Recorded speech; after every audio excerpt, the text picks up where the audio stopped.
Have you ever found yourself just completely swept off your feet, only to realize later, wait, I'm standing on quicksand? Okay, let's dive into this. Welcome to today's Explainer, where we are going to unpack something truly fascinating. We're pulling back the curtain on a phenomenon that has left, honestly, so many of us completely baffled: love bombing. But we aren't just talking about the emotional aftermath today. We're looking directly at the deeply intriguing neuroscience and psychology research behind it. We're going to examine exactly why these dark mind tactics work so incredibly well. If you've ever found yourself wondering how you, or maybe someone you care about, got swept up in a toxic dynamic that seemed so perfect at the start, well, this explainer is going to change the way you see human interactions forever. It's a question that brings up a lot of deep self-blame, especially for high achievers. You look back and you think, come on, I'm not naive, I'm not desperate. How in the world did I make such a bad choice? Well, the research we're looking at today completely shatters that narrative. Falling for love bombing is absolutely not a sign of weakness. You aren't gullible.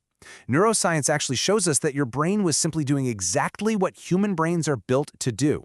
It's a matter of biological wiring, not a flaw in your intelligence. To really wrap our heads around this, let's look at a scenario featuring who we'll call our neurosleuth. Imagine her. She's a successful, guarded professional. She prides herself on being hard to fool. She can spot a scam from a mile away. And yet, she found herself totally overwhelmed by early, intense affection. We're talking constant calls, extravagant flowers, just nonstop attention. Now she's sitting there, totally confused, asking, how was I fooled so completely by this? Well, to answer her question, we have to look at the 3 hidden psychological triggers that completely bypassed her defenses. Invisible culprit number 1, the anchoring effect. Let's move to and see how this builds. This is the first of 3 cognitive biases that manipulators exploit, and they usually operate completely below our conscious awareness. According to behavioral economics research, this is known as the anchoring effect. The clinical definition is basically that your brain has a subconscious tendency to lock on to a first amazing impression, and then it uses that impression as the baseline for literally everything that follows. Your brain is hardwired to cling to that initial golden standard because it helps process information faster. It sets an anchor deep in your memory. Think about what this actually means in practice. For our neurosleuth, she had an absolutely incredible, warmly glowing first date. It was a perfect moment. Because of the anchoring effect, every single future interaction she has with this person is measured against that one golden standard. Even much later, when things start to change, when the toxic behavior actually begins to show, she is completely blind to those red flags. Why? Because her brain is literally stuck on that first glowing memory. Just like a heavy iron anchor holding a ship in place, it holds her perception firmly in place. Invisible culprit number 2, the reciprocity bias. Now, the anchoring effect alone is powerful, for sure, but in love bombing, it doesn't work in isolation. We have to look at the second invisible trigger that bypasses those usually impenetrable logical defenses. Based on influence research, this is called the reciprocity bias.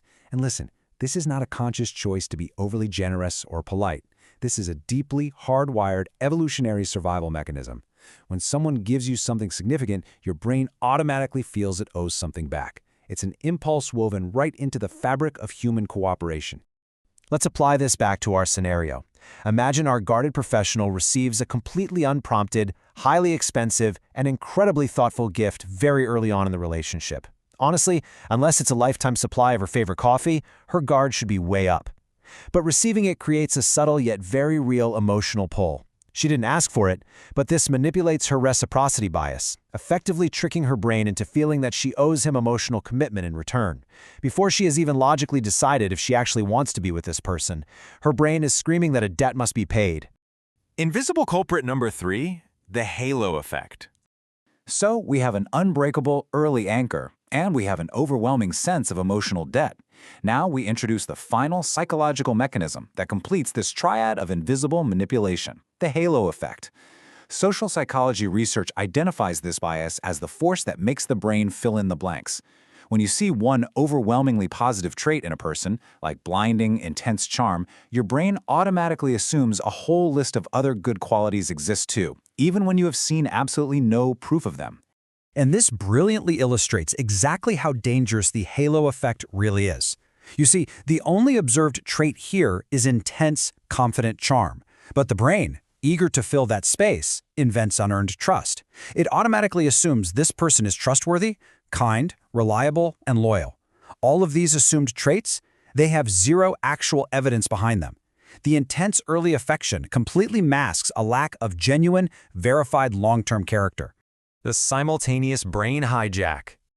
This brings us right to the climax of our neurological mystery. Why was our smart, successful neurosleuth's brain so completely overwhelmed? Because these biases aren't just happening one after the other. Recent neuroscience research reveals that the true, terrifying danger of love bombing is that it's a simultaneous three-part attack. It doesn't trigger just one of these biases. The anchoring effect sets the false baseline, the reciprocity bias forces emotional debt, and the halo effect invents unearned trust, and they all light up in the brain at the exact same time.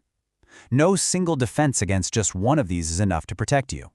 Now, what's really interesting about this is the contrast, and it completely dissolves the self-blame that so many survivors feel. On one side, you have your conscious logic, a solid wall of intelligence, naturally slow to trust. But on the other side, you see what happens when these primitive, automatic, subconscious biases hit you all at once. When three of them are triggered simultaneously, they operate entirely below your conscious thought. Even the highest conscious intelligence is absolutely no match for a simultaneous subconscious hijack. This is exactly why the smartest, most cautious people fall for it. Reclaiming your emotional boundaries. Understanding the mechanism isn't where our explainer ends today, though. We're shifting the narrative to look at actionable strategies to empower you with concrete solutions. Here is the practical, actionable checklist our neurosleuth now uses to identify the early warning signs of these hidden triggers. If you see extreme speed of affection, if you feel unearned and overwhelming intensity, or if you receive over-the-top, unprompted gifts incredibly early on, listen, these are not just signs of a hopeless romantic. These are the specific triggers designed to activate your anchoring, halo, and reciprocity biases. So what is the step-by-step guide to actually protecting yourself? You cannot turn these evolutionary biases off, but you can manage them. Step 1. Recognize the speed and intensity for what it really is. Step 2. Consciously and deliberately pause the interaction. Step 3. Wait to see and verify consistency over time. Do not assume character, verify it. And Step 4. Give your rational brain time to catch up before your emotional brain fully commits. You have to slow down the interactions to break that simultaneous hijack. You know, a lot of highly empathetic people worry that building these boundaries means shutting their hearts down completely. But understanding the science doesn't make you cold. It makes you awake.